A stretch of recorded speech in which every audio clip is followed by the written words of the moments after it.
Bom dia, pessoal. Bom dia, Vitor, meu desembargador. Vamos chegando, pessoal, esperar o nosso convidado entrar. Vamos falar hoje sobre juizados especiais e CPC, as polêmicas que envolvem os juizados especiais cíveis e eventualmente federais e fazendários e o Código de Processo Civil, né? Muitas polêmicas de consideração da personalidade jurídica. Saudar meu amigo Rodrigo Pinheiro, o rei do STJ, professor fera. E, enfim, a ideia hoje é dialogar um pouco sobre os temas polêmicos, saber se cabe RDR no âmbito dos juizados, como é que funciona a questão recursal. Em algumas leis, juizado especial da Fazenda e federal cabe agravo, no juizado especial civil não cabe. Existe realmente um microsistema. Então é um pouco disso que a gente vai examinar. Vamos só esperar realmente aqui o professor Gaio entrar. E a gente vai... Eu vou botar na tela aqui o tema.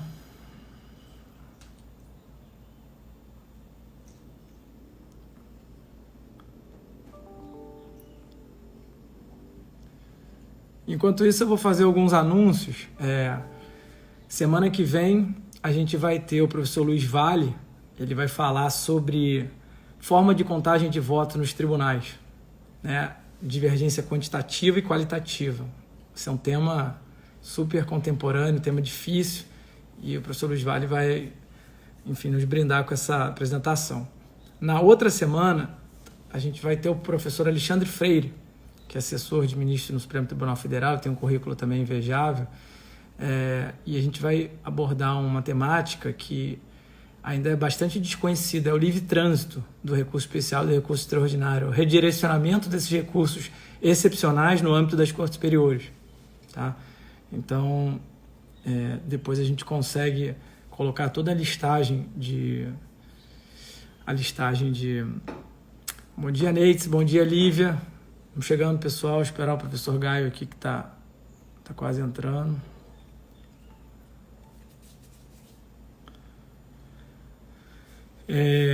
E aí, em agosto, a gente está atualizando. Não sei se todos vocês estão sabendo, mas a ESA está lançando um curso de atualização, né, em processo civil. E são as últimas vagas. São professores incríveis, Alexandre Câmara, Ronaldo Kramer, Alexandre Flecha, Diogo Rezende. Eu mesmo vou dar uma das aulas, a Natália Ribeiro, nossa coordenadora adjunta, vai dar outra aula. A gente tem muita gente boa, Rodrigo Fux, Rodrigo Salomão, então vai ser realmente muito legal. E o preço está bem acessível, né? Considerando esse momento de crise aí que a gente está vivendo, né? O preço está bem acessível, então dê uma olhadinha lá no site da ESA para poder ter mais informações. Bom dia, Tiago, o rei da Justiça Federal, rei do tributário, do previdenciário. Nosso palestrante ainda não apareceu aqui para mim na live. Vamos aguardar mais um pouquinho. Enquanto isso, se vocês quiserem já ir mandando perguntas aqui, eu vou anotando aqui para o nosso palestrante, como vai ser juizado. Hoje o tema de hoje é juizados especiais e CPC, né? A interface, né? As questões mais polêmicas envolvendo a temática. Quem quiser fica super à vontade, tá? De já ir escrevendo alguma provocação, alguma pergunta, já fica bem à vontade para poder mandar por aqui, que depois eu faço ao vivo aí pro palestrante, tá? Bom dia, Estela. Bom dia, Tatiane. E aí, pessoal, eu acho que legal também a gente trocar uma ideia sobre vocês sugerirem temas para a live, né? A gente vem tendo um público bem legal e vocês próprios podem sugerir, né, temas para as próximas lives. A gente tem aí até o final do ano, certamente, vamos continuar com essas lives via Instagram, eventualmente via YouTube, e vocês podem sugerir temas, sugerir palestrantes. Olha, Amanda, essa sua pergunta uma loucura, né? As pessoas estavam até brincando recentemente que Agora, o capítulo da tempestividade é o mais importante, né? Porque quantidade de suspensão, atos do CNJ, resoluções do tribunal, dá até um pouco de medo, né? Fazer a tempestividade, esse capítulo da tempestividade, né? Mas, de fato, é tema polêmico. Olha, agora o nosso palestrante entrou, grande, meu amigo Antônio Pereira Gaio Júnior. Vou chamar ele aqui para a gente começar.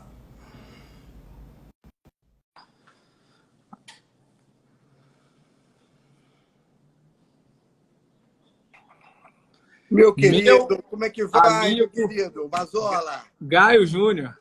tudo bem? Tudo bem? Olha, dizer que é uma alegria gigantesca para a ESA ter você aqui hoje. Eu, antes de te apresentar, eu vou dizer que você é um dos grandes amigos que o processo civil me deu. E eu fico muito feliz que a vida acadêmica nos permita e nos aproxime de pessoas que têm assim, um coração tão bom e uma vontade de compartilhar conhecimento e de ensinar os mais jovens, aqueles que estão iniciando a trajetória dessa vida acadêmica. Então, realmente, assim, além do seu conhecimento, da sua capacitação, tudo, você tem um lado humano que é algo absolutamente incrível. E eu queria te agradecer por isso. Bom, apresentar o nosso palestrante de hoje, nosso convidado de hoje, professor Antônio Pereira Gaio Júnior. O currículo dele é muito extenso, eu vou fazer só alguns highlights aqui para a gente não perder tempo de live. Ele tem dois pós-doutorados, ele é pós-doutor em Direito e pós-doutor em Democracia e Direitos Humanos. Ele é doutor e mestre pela Universidade Gama Filho, pós-graduado em Processo Civil, Teoria Geral do Processo Civil, e ele é professor associado, né, de Processo Civil e Teoria Geral pela Federal do Rio de Janeiro, né? Além disso, um craque com milhares de artigos, livros. Eu destaco um, que acho que vai embasar um pouco a nossa conversa de hoje, que é o processo nos juizados especiais cíveis, fazendários e federais. Né? Salvo engano, está na terceira edição, professor? Terceira edição. Esse é um clássico, recomendo fortemente. Depois eu vou postar no site da ESA mais detalhes. Eu não sei se você tem ele aí para fazer uma promoção, se você tem a capa dele aí, já quiser mostrar. Olha aí, esse livro é incrível. É certamente um dos melhores livros. Estou vendo aqui o professor Alexandre Flecha também, um craque do tema. Tem livros também lançados. Uma audiência bem qualificada hoje, hein, Gaio? Hein? Uma audiência bem qualificada hoje. Maravilha, um prazer. O Alexandre está aí. Maravilha. Excelente. Bom, amigo, vamos lá, porque eu acho que a gente tem muita coisa legal para abordar. Né? Antes, eu queria te franquear a palavra para considerações iniciais e aí volta a mim que eu vou começar os questionamentos. Ok. Bom, primeiro, Mazola, é um prazer enorme estar aqui com você. Na verdade, você é uma pessoa incrível, posso dizer assim, um jovem processualista que não merece maiores comentários do que a sua própria produção vem trazendo, seu próprio engajamento, isso que é fundamental. O processo civil brasileiro precisa disso, precisa dessas novas veias, né, para serem injetadas nelas muito conhecimento, muita vontade de aprender e de estar realmente levando o processo a sério. Eu recebi seu convite com a maior alegria e estar aqui diante da ESA, do Rio de Janeiro. Sabe que eu estou em Juiz de Fora, né? Juiz de Fora é quase Rio de Janeiro. Então, minha vida foi toda no Rio de Janeiro, né? Toda a minha formação intelectual foi toda no Rio de Janeiro. E eu moro em Juiz de Fora por decorrência da família, estou em Juiz de Fora, mas eu trabalho no Rio de Janeiro, né? E sou advogado da Confederação Nacional da Indústria, da CNI há 26 anos e também estou na Universidade Federal Rural do Rio de Janeiro também, sou decano lá do curso de Direito, já há 11 anos.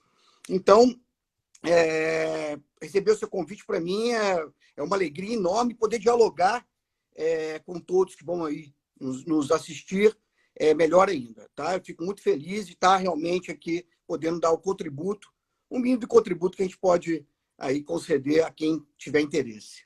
Maravilha, amigo. Então vamos lá para a gente aproveitar ao máximo o nosso tempo. Queria que você falasse um pouquinho, Gaio, sobre os predicados do CPC, né, sobre quais são as principais modificações do CPC à luz desse microsistema do juizado, se é que a gente pode chamar que o juizado tem essa trilogia, essas 3 leis formam um microsistema. Só para a gente fazer uma aproximação ao tema. Perfeito. Marcelo, uma questão importante, que é fundamental, que eu sempre faço questão de poder estar pontuando, é a questão que envolve a característica do processo. Eu trabalho com método, eu estudo o método de processo, que é o processo para o desenvolvimento. Processo como instrumento de melhoria de qualidade de vida. Isso eu já estudo há quase 2 décadas, né? Tem muita produção sobre esse tipo de assunto. E quando nós estamos falando de processo civil, do microsistema dos juizados, não é possível nós deixarmos de compreender o sistema processual civil brasileiro sem objetivar o resultado que ele quer atingir. O processo não é algo isolado. Né? O direito é político, o direito é ideológico, o direito é instrumento de liberdade, o processo também é um instrumento de liberdade, e um instrumento que deva ser sempre democrático. Então, quando nós estamos falando de Código de Processo Civil, é importante colocar que as modificações, ou seja, o novo Código de Processo Civil, ou o Código de Processo Civil de 2015, como quer que seja, ele trouxe algumas modificações importantes e outras nem tanto. É importante dizer isso. Mas o fato é que, para nós, um país ao qual tem 78 milhões de ações, na verdade, isso é o que o CNJ coloca, né? Mas não está aí incluso os que eles chamam de processos baixados, que são processos que estão na execução, que estão no cumprimento de sentença, que estão em nível superior de forma suspensa, ou baixados mesmo, mas ainda continuando. A gente teria uma média de 110, 115 milhões de processos. Essa é a verdade. Nós temos aí um país que gasta 93 bilhões de reais com o Poder Judiciário, ou seja, 1,3% do PIB brasileiro. Né? Cada brasileiro contribui com R$ 449 ao ano para poder manter o Poder Judiciário funcionando. Então, o que eu quero dizer essas questões todas é porque, quando eu vou falar de Código de Processo Civil e falar dos predicados do Código, eu vou falar que pelo menos 4 predicados me chamam muita atenção no Código de Processo Civil, e eles dialogam, de certa forma, com o ecossistema dos juizados, que é a previsibilidade. O legislador teve objetivo, ou talvez o maior objetivo do CPC foi tentar dar previsibilidade às decisões judiciais. Né? Podemos ver, no caso dos chamamos precedentes normativos, eu sempre prefiro falar efeitos vinculantes às decisões judiciais. Nas minhas obras, eu raramente falo dos precedentes, chamo de efeitos vinculantes às decisões judiciais, né? Por todos os motivos que nós podemos saber. O segundo predicado seria, basicamente, a segurança jurídica, que é decorrente da previsibilidade, né? Quando o legislador pôde alargar um pouquinho mais a flexibilização da coisa julgada, dando prazo, por exemplo, de 5 anos para uma rescisória, quando se trata de fato, por exemplo, e não de 2 anos a rescisória. Isso é extremamente importante. Isso mostra a tentativa de dar uma segurança jurídica maior, colocando um prazo mais elástico para segurar exatamente fatos que poderiam estar no domínio do judiciário naquele momento, ou em 2 anos depois até. Bom, um terceiro predicado seria a celeridade, que no Código de Processo Civil, a celeridade não foi enfrentada tal qual poderia ser em primeiro plano. Ela foi num segundo plano. Por exemplo, então, se eu aplico precedentes, eu estou visando isonomia das decisões judiciais, mas, ao mesmo tempo, vou visar encurtamento das decisões judiciais também, por conta do saneamento que pode ser feito já em primeiro grau, em segundo grau, em terceiro grau, enfim, poder dar esse saneamento das medidas. Mas a celeridade não foi o ponto crucial no Código de Processo Civil.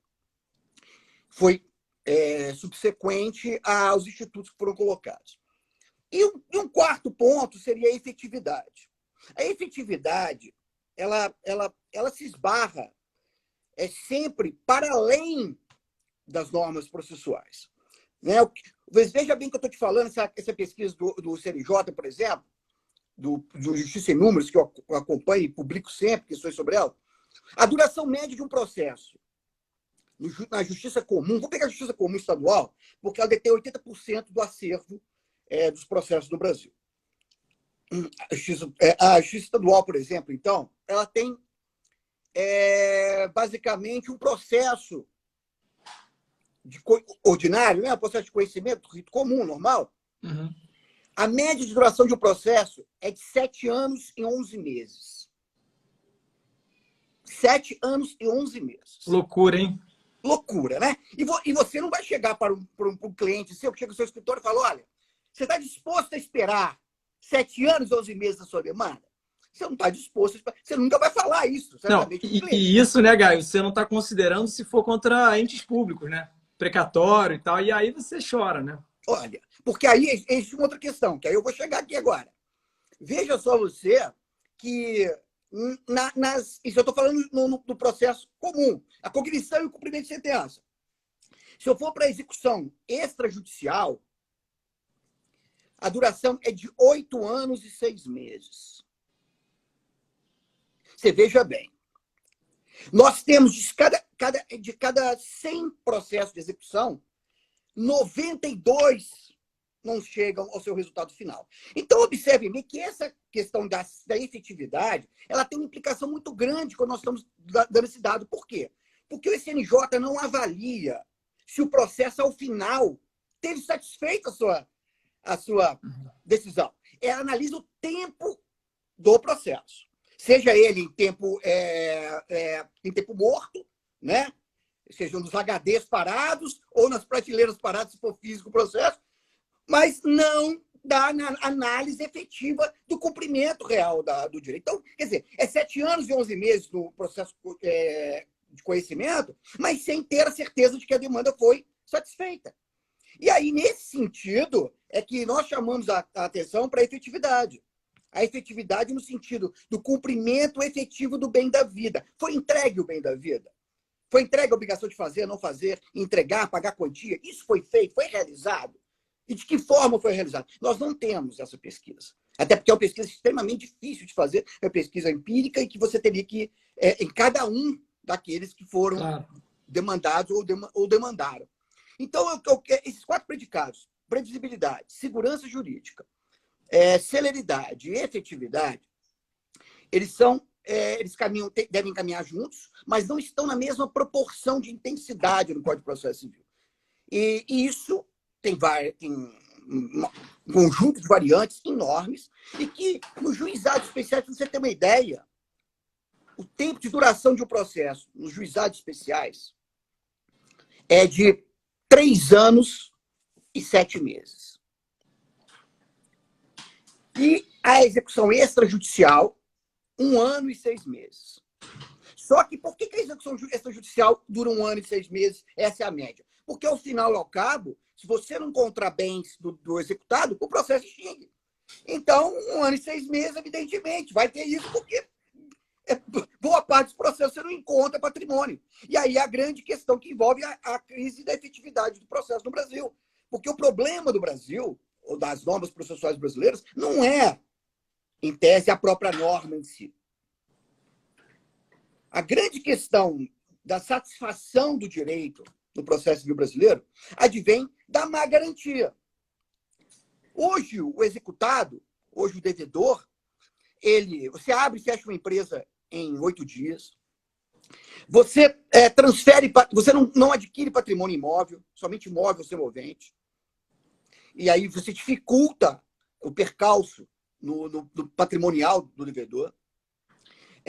Você não tem, na verdade, você tem limites ao próprio corpo.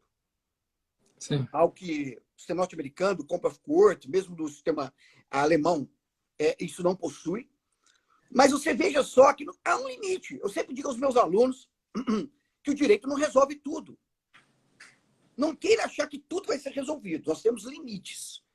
E, evidentemente, o Poder Judiciário esbarra nesses limites do cumprimento satisfativo. Ainda que você tenha medidas coercitivas, mandamentais, indutivas, subrogatórias, lá do 139.4, ou lá do 536, parágrafo 1º, né? Multa, desfazimento de coisas, remoção de pessoas, inclusive com necessidade de força policial, caso vier a ser solicitado. Nem assim. Muitas vezes, ao final e ao cabo, você vai ter a satisfação do direito. Até porque, né, Gaio, uma previsão semelhante a essa já tinha lá no Código de Defesa do Consumidor, lá, né, a 84, acho, quer dizer... 84 foi que, na verdade, nós pegamos e trouxemos para o 466A, 466B, 466C do código passado. Ou seja, na verdade, o 139, inciso 4, Marcelo, ele não precisa nem existir, porque o 536, parágrafo primeiro, já diz, dentre outras medidas. Ou seja, a criatividade ali já poderia estar acontecendo sem precisar do 139, inciso 4. Ou seja, é quase o ipsis idem mesmo. Entendeu? Então, nesse sentido, o panorama do Código de Processo Civil é quando ele vai, ou quando ele vai se dialogar com todas as leis especiais, de maneira subsidiária, evidentemente, e todo o regramento do Código de Processo Civil, ele certamente, sendo ou não cotejado formalmente para aplicação nos juizados especiais, ele tem ou terá sua incidência sobre juizados especiais, mesmo que não seja cotejado, né? Olha, por exemplo, o problema dos prazos processuais. Sequer os microsistemas dos juizados especiais falava, aliás, vamos colocar aqui a Lei 9.099, falava que deveria aplicar o Código de Processo Civil subsidiariamente. Ela não fala. Isso é importante dizer, a 9.099 não fala da aplicação subsidiária ao CPC. Mas na hora da contagem de prazo em dias corridos, era como? Aplicava o CPC. Essa é a lógica. Olha, não temos aqui regulado, vamos à lei maior que regula, a lei geral que regula. E assim que sempre se deu essa relação umbilical entre o Código de Processo Civil e a 9.099. E aí, só fazendo um parêntese aqui, Gaio, você tocou num ponto muito interessante, essa questão do prazo, né?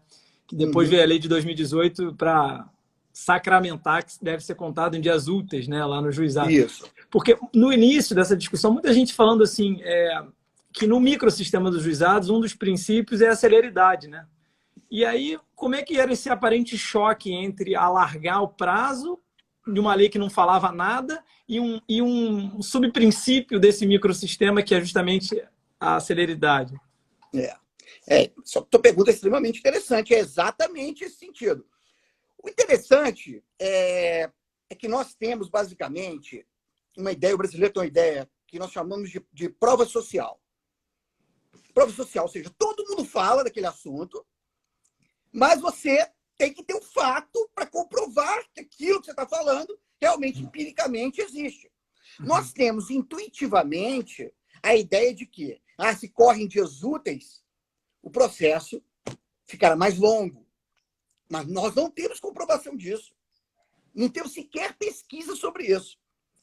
O que mais me choca, Marcelo, mais me choca é como esse disparate se deu na cultura forense brasileira no decorrer do ingresso em vigor do Código de Processo Civil e do microsistema de juizados especiais. Você veja assim, eu tenho aqui um enunciado 45 da IFAM. Dizia: a contagem dos prazos em dias úteis aplica-se ao sistema de juizados especiais. A Escola Nacional de Formação e Aperfeiçoamento da Magistratura. Bom, depois veio o FONAGE, numa nota técnica 01 de 2016, e diz o seguinte: com o advento do novo Código de Processo Civil, por força do artigo 219, a justiça civil dita comum passa a conviver com duas formas de contagem. Prazo corrido, né? Ou prazo em dias úteis. Aí vem o enunciado do FONAGE, como se não bastasse isso, enunciado 165, dizendo: nos juizados especiais, todos os prazos serão contados de forma contínua. Aí você falou, pô, acabou. Tá, o FONAGE colocou, pô, que maravilha. Ainda que não seja vinculante, mas o juiz, de certa forma, o segue. Pô, mas precisou de vir uma lei, né, a Lei 13.728, para colocar no artigo 12A da 9.099 que os prazos serão contados em dias úteis. Olha só, nós precisamos ter uma lei para regular isso, quando, na verdade, no modelo anterior, a 9.099 já usava o Código de Processo Civil. Por que agora, no novo Código de Processo Civil, no Código de 2015, eu precisaria de uma lei para regular aquela matéria na Lei 9.099, se anteriormente já se aplicava o Código? Continuar a se aplicar o Código. E aqui a sensação que eu tenho, Guy, é que tudo no Brasil é polêmico, né? Assim, até lembra de quando entrou em vigor a data que o código CPC 15 entrou em vigor. Se era 16 de março, 17 de março, 18 de março. E aí teve que o STJ fazer um anunciado lá administrativo para definir essa questão. Quer dizer, tem um código que a gente não sabia a data que ele ia entrar em vigor. Exatamente. E aí, exatamente, isso aí é claro. E aí é interessante, porque para as gerações mais novas, acabou o código, foi editado o código, entrou em vigor, todo mundo colocando. Hashtag RIP73, RIP73. Quando, na verdade, o rito sumário continua a funcionar. Na verdade, você tem aí uma série de conteúdos, por exemplo, a insolvência civil, continua a funcionar no Código passado. Então, ou seja, o Código 73 ainda continua em vigor em determinados conteúdos, e aos quais as pessoas muitas vezes passam batidas. E isso tem implicação muito grande nos juizados, que as matérias que constavam do rito sumário, que eram aplicadas aos juizados, o próprio Código faz questão de colocar que elas permanecem para a competência dos juizados. Então, isso é muito interessante, porque as matérias do rito sumário, você podia escolher, ou eu vou para os juizados, ou eu vou para a justiça comum e aplico o rito sumário. Porque tinham matérias que eram, na verdade, aí, nós chamamos de heterotópicas, né? Estavam tanto no Código quanto na Lei 9.099. E elas continuam em vigor. Então, isso é muito interessante. O Código de Processo de 73, ele não foi embora, ele continua aí em algumas matérias, né? Bom, Gaio, maravilha. Vamos entrar agora já então em temas que são assim aqueles quentes, né? Os highlights, os temas polêmicos. Vamos falar tutela provisória, tá? Tutela provisória no microsistema dos juizados. A primeira pergunta que eu te faço é o seguinte, né? Cabe recurso, né? Porque a lei dos juizados especiais federais e fazendários diz que lá, salvo o recurso contra a decisão que deferia uma tutela, só cabe recurso lá ao final, contra a sentença. Na lei 9.099, não tem essa previsão. Não tem essa previsão. Esse microsistema, ele funciona mão e contramão? Ou ele é só uma via de mão única? Como é que é essa compatibilização? Bom, Marcelo, essa é uma pergunta muito especial. E é uma pergunta que realmente sempre cabe dúvida naquele que milita nos juizados de forma intensa. O primeiro dado, é o seguinte. No artigo 27 da Lei 12.153, que é a Lei de Juizados Especiais Fazendários, está lá muito claro e estampado que se aplica a Lei 12.153, o Código de Processo Civil, a Lei 10.259, que é a Lei dos Juizados Especiais Federais, e a Lei 9.099. Ou seja, são intercambiantes. Inclusive, propriamente no artigo 2º da Lei 12.153, diz que se forma um microsistema com juizados especiais cíveis, juizados especiais da Fazenda Pública. Então, é interessante notar que nós entendemos ser uma via de mão dupla, sim, tanto ida quanto volta. E só se aplicaria subsidiariamente o Código de Processo Civil se nessas leis realmente fossem esgotassem e não tivessem, na verdade, institutos que pudessem estar fazendo aí a substituição com a matéria que está sendo alegada. Então, basicamente, o artigo 27, artigo 2º, artigo 27 da 12.153 são artigos que nos fazem, na verdade, crer no microsistema dos juizados especiais. E aí, então, já respondendo a sua pergunta, a questão muito mais do não cabimento da tutela, das tutelas provisórias, em tese, né? Eu vou até chamar um assunto aqui daqui a pouco, que vai complementar isso. Mas o não cabimento das tutelas provisórias nos juizados especiais estaduais, muito se dá pelo argumento de não ter previsibilidade do agravo de instrumento. E que aí, então, seria algo contraproducente, basicamente, ao sistema dos juizados que tem a celeridade, por exemplo, como um dos princípios lá do artigo 2º da Lei 9.099. Mas é importante salientar, portanto, que não é a tutela provisória que seria o problema seria o agravo. Uhum. E aí eu defendia isso há muito tempo. Na primeira edição dessa minha obra, a primeira edição de 2010, 10 anos esse ano, eu chamava atenção para esse tipo de conteúdo e eu entendia que poderia se usar a tutela tutela provisória, que seria uma negação do direito, porque antes da celeridade, é lógico que a celeridade é extremamente importante, mas antes dela tem a proteção ao cidadão comum. E aí eu chamo uma questão aqui que Calamandrei já dizia, que o código deveria ser sempre um código do homo della strada, o homem da rua. O microsistema dos juizados especiais é do homo della strada, é do homem da rua, é da cara do caboclo brasileiro. Ele sendo usado com intensidade. É um rito que basicamente é audiência una, que privilegia a oralidade, ou deveria prevalecer a oralidade, privilegiar a oralidade. A concentração dos atos processuais, extremamente importante. Então, você note que é um procedimento que, nele em si, não há problema. O procedimento de juizado não há problema. E te falo que talvez seja o melhor procedimento que nós tenhamos aqui no Brasil. Procedimento, especificamente falando, o que na verdade impacta os juizados é exatamente essas questões que estão em volta, os perfis, ou seja, os dados periféricos que estão ao redor, por exemplo, falta de pessoal, a tecnologia ainda pouco avançada nele, a questão dos juízes ordinários da justiça comum estarem trabalhando nos juizados, não ter um juiz especializado nas demandas dos juizados. Isso é algo também que nos custa muito caro, porque normalmente o juiz ordinariza os juizados. Uhum. O juiz da justiça comum ele vai para o juizado e ordinariza os juizados. Então, quando eu estou falando de agravo nos juizados, o que eu quero dizer é que muito mais do que a celeridade aí, o que vale é o senso de justiça. Quer dizer que, então, um descumprimento de um contrato em sede de um plano de saúde, eu não posso usar tutela provisória nos juizados especiais porque ali não se aceita o agravo? Ora, não tem sentido. Não há mínimo sentido. E aí eu vou chamar a atenção, tem um enunciado 163 do FONAGE, que diz: os procedimentos de tutela de urgência requeridos em caráter antecedente, na forma prevista no artigo 303 a 310, são incompatíveis com os sistemas juizados. Você veja só onde está a incompatibilidade aí.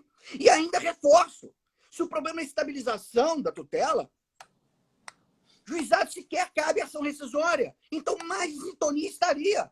Porque a estabilidade não cabe à rescisória. Então, qual é o problema de você ter uma tutela estabilizada nos juizados? É o problema de não caber agravo do instrumento? O problema de não manejar o 1015? Então, seja no artigo 4º da 10.259, seja no artigo 3º da 12.153, onde cabe tutela provisória, se não tem no 9.099, nada mais coerente do que eu fazer a aplicação do microsistema e tomar emprestado o artigo 3º, o artigo 4º das leis que eu acabei de me referir. Então, eu entendo plenamente possível. E só mais um detalhe, claro. Só um detalhe, Marcelo. A Fátima Nancy, até citando a nossa obra na primeira edição, ela lá em 2011, ela reconheceu a aplicabilidade do agravo do instrumento nos juizados.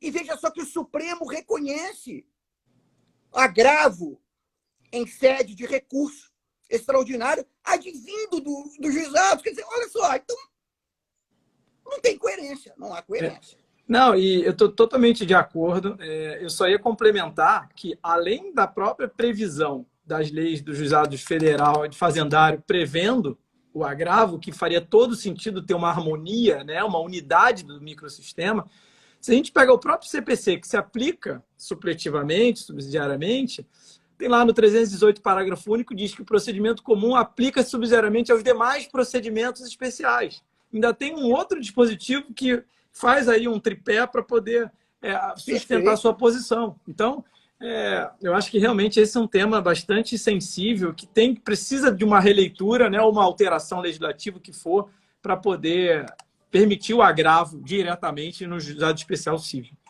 Bom, o segundo ponto, Gaio, e esse também é um tema, acho que é muito caro a você escreve bastante sobre isso, é a desconsideração da personalidade jurídica no juizado.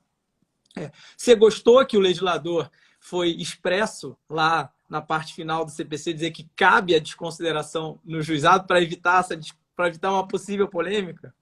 Olha, Marcelo, veja só, é uma outra provocação extremamente importante. Você nota o seguinte: nós não podemos nos distanciar, e aí eu até dou aplausos para o enunciado 161 do FONAGE, que ele trata do chamado princípio da especialidade. Diz, então, considerando o princípio da especialidade, o CPC 2015 somente terá aplicação no sistema dos juizados especiais nos casos de expressa e específica remissão, ou houver compatibilidade com os seus princípios que estão no artigo 2º. Então, qual é a ideia? A ideia é a seguinte, olha, se está previsto que vai ser aplicado nos juizados, ótimo. Se não está previsto, que então seja aderente com os princípios da informalidade, simplicidade, oralidade, economia processual, enfim. Então, você tem aí um horizonte em como se pensa os juizados mediante outras leis extravagantes ou mediante a lei geral. Quando se fala, então, na desconsideração da personalidade jurídica, 2 pontos são importantes nós ficarmos atentos. Primeiro, nós sabemos que a intervenção de terceiros não se aplica aos juizados, mas tão somente litisconsórcio. Então, nem intervenção de terceiros, nem assistência, né, que era tratada sempre diferente, não se aplica aos juizados. E é interessante que a desconsideração da personalidade jurídica está no plano da intervenção de terceiros. Então, se o juizado já disse que não cabe intervenção de terceiros, como eu vou aplicar a desconsideração nos juizados? Não, mas, pelo amor, professor, o artigo 1062 do CPC diz expressamente isso que aplica. Bom, então nós temos que fazer, na verdade, um exercício intelectual, mas também normativo, para compreender a aplicação da desconsideração. Veja você, Marcelo, que a grande novidade da desconsideração que foi aí acostada pelo CPC é a possibilidade na petição inicial, eu já solicitar a desconsideração. Essa foi a grande questão, porque normalmente, seja na justiça do trabalho, seja na execução fiscal, por exemplo, seja na justiça comum, por exemplo, a grande ideia era o quê? Você só teria desconsideração após observar determinadas práticas do réu executado, como abuso do direito, né? Fraude, enfim, você está tendo a observância de que, na verdade, está-se insolvência, por exemplo, enfim. Mas, note só o seguinte, o legislador coloca no artigo 134, parágrafo 2º do Código de Processo Civil, que não haverá um incidente se você pedir na petição inicial a desconsideração. E aí, então, terá que ser chamado o demandado. E aí nós não teríamos intervenção de terceiro. E, portanto, a aplicação da desconsideração nos juizados, pensamos nós, só seria de bom agrado, ou não conflitando com a normativa do juizado, se for pedida a desconsideração na petição inicial, porque aí não tem terceiro. Perfeito, eu entendi perfeitamente a construção para compatibilizar, né, o sistema. E você vê, né, Gaio, é uma insegurança tão grande, né, porque a gente que tem um hábito de ler muita coisa que as pessoas escrevem, né, tem uma discussão grande, né, se o incidente de desconsideração da personalidade jurídica é realmente um incidente ou é um processo incidental, né? Aí vem agora o STJ e diz que não cabe honorários no incidente, né? Porque é um incidente, quer dizer. Então, a gente não sabe ainda, obviamente, cada doutrinador tem sua opinião, qual a natureza jurídica do entre aspas, incidente. E aí a gente tem que fazer uma ginástica para tentar acomodar, né, o que a lei dos juizados fala, que não admite intervenção de terceiros, com o CPC que coloca o incidente dentro do capítulo de intervenção de terceiros, para poder ter um sentido, né, algo que faça sentido, né, nesse conjunto, né? Certamente. Enfim. E eu te digo, você veja só, são quantidade de variantes dentro disso, Marcelo, que se nós não ficarmos ligados aos 2 ordenamentos, você não consegue compatibilizar. Eu só consigo compatibilizar nesses termos. Se pedindo a petição inicial, Porque, evidentemente, você vai ter outra consideração, mas não é um incidente. E, com isso, não teria um terceiro intervindo nesse momento. Ainda que o terceiro pudesse, em uma demanda autônoma, vir discutir isso de outra forma. Legal. Né? Bom, um outro tema que eu acho que é muito importante também, eu estou bem assim curioso para te ouvir, diz respeito ao dever de fundamentação do juiz. Né? Se a gente pega a Lei 9.099, salvo engano, em dois artigos, o legislador fala fundamentação sucinta, né? Que a decisão pode ter uma fundamentação sucinta.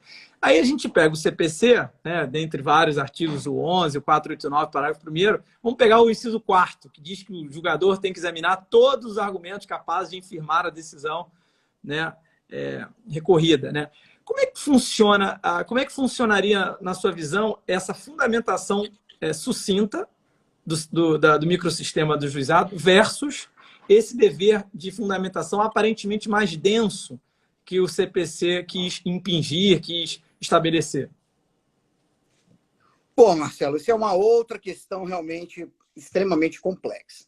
Extremamente complexa. A princípio, já vou te dizer o seguinte. Não é possível sentença lá do A e sentença lá do B. Já começa por aí. Eu não posso ter uma sentença menor e uma sentença maior. É interessante que eu sempre digo, mesmo aos advogados, etc., em palestras, em aulas, em cursos, que processo é estratégia. Processo é estratégia. Quando o seu cliente chega ao seu escritório, você tem que montar uma estratégia do problema dele. É importante, então, que nós possamos compreender que eu posso escolher, dependendo do meu conteúdo, da minha pretensão, se eu quero ir para os juizados especiais ou se eu quero ir para a justiça comum. Evidentemente, se eu quero ir para os juizados especiais, eu já estou prevendo que eu não posso chamar terceiros, por exemplo. Eu já estou prevendo isso. Já estou prevendo que eu poderia ficar amarrado em alguns recursos que eu não poderia manejar. Eu tenho que ter a previsibilidade. Mas, com relação à sentença, eu não posso ter essa previsibilidade. Eu tenho que ter a sentença, especificamente, ou seja, aquela que me dê toda a amplitude do meu caso e que eu possa compreender, numa dialética, que o magistrado ele compreendeu o que eu pedi, analisou o que eu pedi e, ao final, concedeu ou não o que eu pedi dentro daquelas razões que ele compreendeu ou que estaria convencido de tal. Quando se fala sentença sucinta, ou que ele deve se ater somente aos elementos de convicção dele, pronto. Primeiro, o termo sucinto é um termo juridicamente determinado. Porque eu posso ter uma demanda com uma ação aí com mais de 1.000 laudas e a decisão sucinta para aquela demanda seja de 10 laudas. A questão que relativa a ser sucinto não é um problema. Ele, na verdade, não quer dizer que seja sucinto, que não deveria ser fundamentado especificamente. Essa é uma questão extremamente importante. Estou vendo aqui o Daniel Viana. Daniel Viana é um juiz aqui do Tribunal de Justiça do Rio de Janeiro. Ele está emprestado para o TSE, trabalhando com o ministro Salomão, e doutorando lá pela UERJ. Ele fez o comentário aí, pode ser sucinto e fundamentado.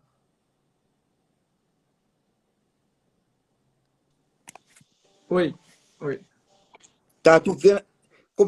Tá passando para mim o comentário, não estou vendo. Qual comentário que é? Não, o Daniel comentou que pode ser sucinto e fundamentado. É isso que você Exatamente. Exatamente isso. A ideia de que ela deve ser sucinta. Eu vou te trazer algumas questões importantes aqui. Você veja bem a questão das contradições. E eu vou chegar nesse ponto. Porque se nós ficarmos aqui, por exemplo, ela deve ser fundamentada. Evidentemente tem que ser fundamentada. Sob pena dela ser o quê? Uma sentença de fundamentação. Então, será uma sentença nula. E o Código trabalha com isso. E a verdade, a nulidade, o juizado não trabalha. Quem trabalha é o Código. Então, esse é o primeiro ponto. Mas você veja só o seguinte. Olha que interessante. O artigo 1064 do Código de Processo Civil diz que o artigo 48 da 9.099 passa a vigorar com o seguinte texto. Caberá o embargo de declaração contra a sentença ou acordo nos casos previstos no CPC. Então, caberá nos juizados especiais embargos de declaração nos casos previstos no CPC. Se eu vou no artigo 1022 do CPC, parágrafo único, e seu inciso 2, está dizendo que cabe embargo de declaração quando a sentença não cumprir com o acostado no 489, parágrafo 1º. Ora, então o 1064 já está te falando, já está lhe dizendo que os assuntos que estão contidos nos embargos do CPC cabem nos juizados especiais. E quais são esses assuntos? Ter sentença sem fundamentação é uma delas. Então, o próprio legislador já lhe diz isso. Então, olha, magistrado de primeiro grau, olha, magistrado dos juizados, se você não fundamentar, vai caber embargos, porque o 1064 diz que o 48 da 9.099 se aplica, então, a todos os casuísmos contidos no CPC. Então, é uma questão que nem a 9.099 precisava falar. O Código já fala isto. Então, você não pode trazer à luz o artigo 38, por exemplo, da 9.099, para dizer que lá a sentença já está extremamente clara e que pode ser sucinta e a lei já regula isso. Não, mas o CPC veio e disse, olha, se você não fundamentar de acordo com 489, parágrafo 1º, vai caber embargo de declaração. Só aí já resolveria o problema. Muito bom, porque essa visão transversal, né, é fundamental, porque se a gente se atém, às vezes, só ao microsistema, a gente perde toda a potencialidade normativa desse livre trânsito, vamos dizer assim, ou da própria previsibilidade que o CPC traz, né, nessa aplicação supletiva ou subsidiária do microsistema do juizado. Estou totalmente de acordo. Você veja. Gaio, a gente tem 10 minutos, eu queria deixar esse tempo para um tema que eu acho que esse é bombástico mesmo, que é o IRDR. Tá? IRDR. Qual é o ponto aqui? O ponto é o seguinte, né? Que as decisões, por exemplo, dos tribunais locais, os efeitos das decisões em IRDR se aplicam ao juizado, a gente não tem nenhuma dúvida, porque está no próprio CPC. Né? Vincula. Né? A questão talvez no juizado, nos juizados especiais cíveis, vamos focar nos juizados especiais cíveis por enquanto, seja o campo com maior espectro de demandas repetitivas. Tem aqueles litigantes habituais, as demandas se repetem e tal. E o Código não prevê expressamente o cabimento do IRDR em ação originária de juizado. Né? E com isso a gente tem uma série de problemas. Assim, se a gente entender que cabe, a gente tem que pensar quem julgaria isso? O Tribunal de Justiça? Ou o Conselho, enfim, as turmas de recursar? Como é que compatibilizar isso? Essa é a primeira pergunta. E segundo, a gente viu que o STJ ainda está começando a enfrentar esse tema. Ainda não tem um posicionamento firme, já existem algumas decisões, na verdade uma decisão, salvo engano, ou duas, flertando com o tema. Né? Mas eu queria te ouvir sobre isso. Assim, é cabível a interposição de IRDR em ação originária do juizado? Se sim, quem deve julgar esse IRDR? Bom, excelente pergunta, né? Não preciso nem tecer maiores comentários. A questão primeiro, a quem interessa a não unidade do direito? A quem interessa decisões conflitantes? A quem interessa insegurança jurídica e ausência de isonomia? A primeira pergunta é essa. Partindo, então, dessa premissa, já é importante dizer o seguinte, seja na Lei 10.259, seja na Lei 12.153, já havia previsão de uniformização de jurisprudência. Que, ao final e ao cabo, Marcelo, nada mais do que o efeito prático do IRDR. E aí você veja bem que tanto no artigo, tanto no enunciado FONAGE, primeiro, 181, que já clareia dizer que cabe IRDR nos juizados especiais federais, mas nessas duas leis, a Lei de Juizado Especial Federal e a Lei da Fazenda Pública, já prevêem turma de uniformização de jurisprudência. Nos seguintes termos, se houver, na verdade, julgados conflitantes em turmas recursais na mesma região, no caso do Juizado Especial Federal, isso será, na verdade, essas duas turmas se unirão sob a presidência de um juiz coordenador e, então, resolverá o problema dessa dissidência decisória. Então, você já tem uma corte para resolver isso, delimitada. Se for, basicamente, de juizados especiais federais de regiões diferentes, você vai ter uma turma de uniformização, também presidida por um juiz coordenador, que resolverá a questão.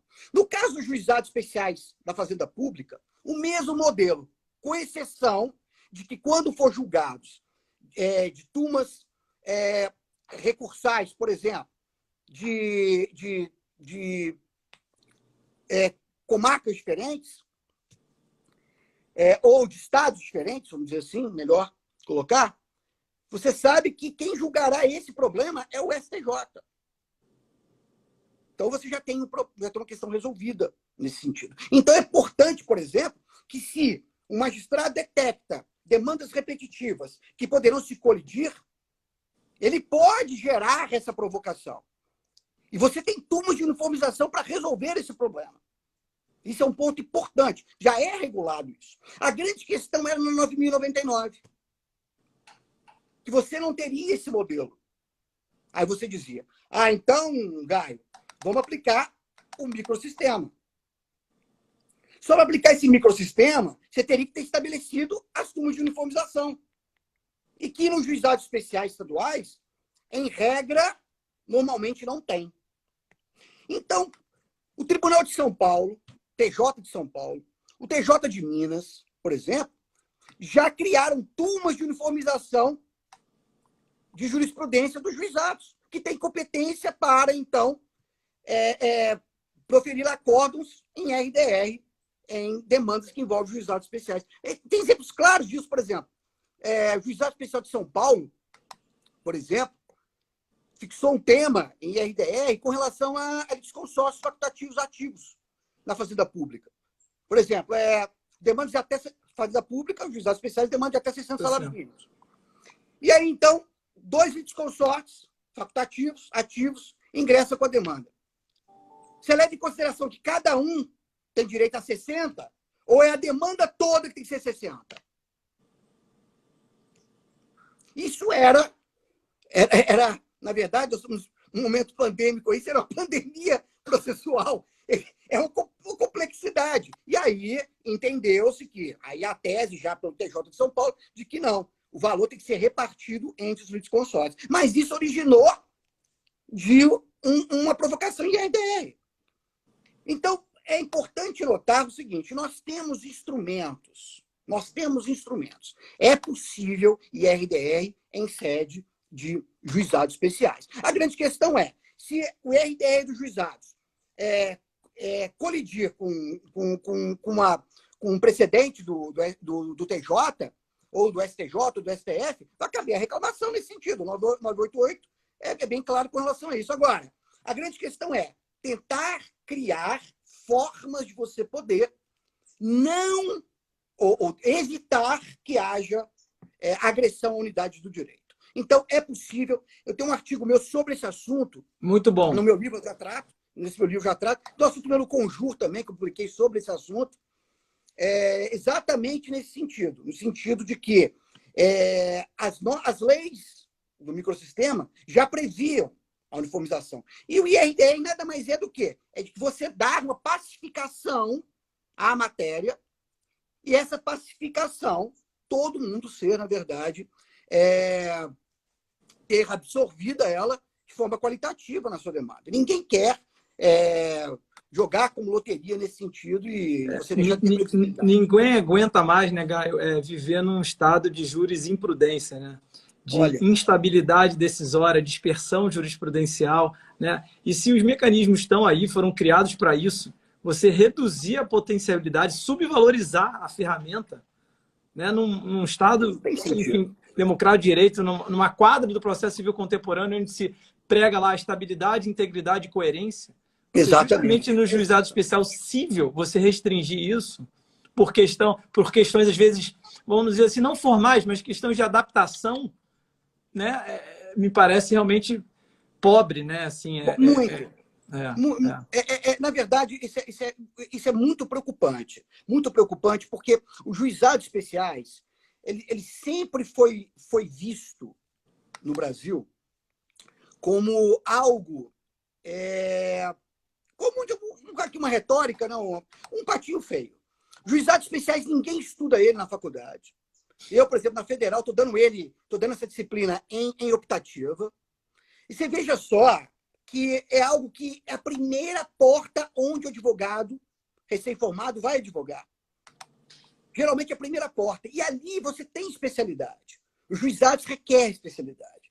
Os juizados têm as suas regras específicas e a sua forma de condução da demanda. E que não pode ser ordinarizado sob pena ou sob o manto de poder você realmente ter que subjugá-lo a fim de que ele não possa mais ter uma satisfação na vida. E eu vou te falar uma questão, Marcelo, que você tocou na coerência, que é extremamente importante, e eu que trabalho com processo de desenvolvimento,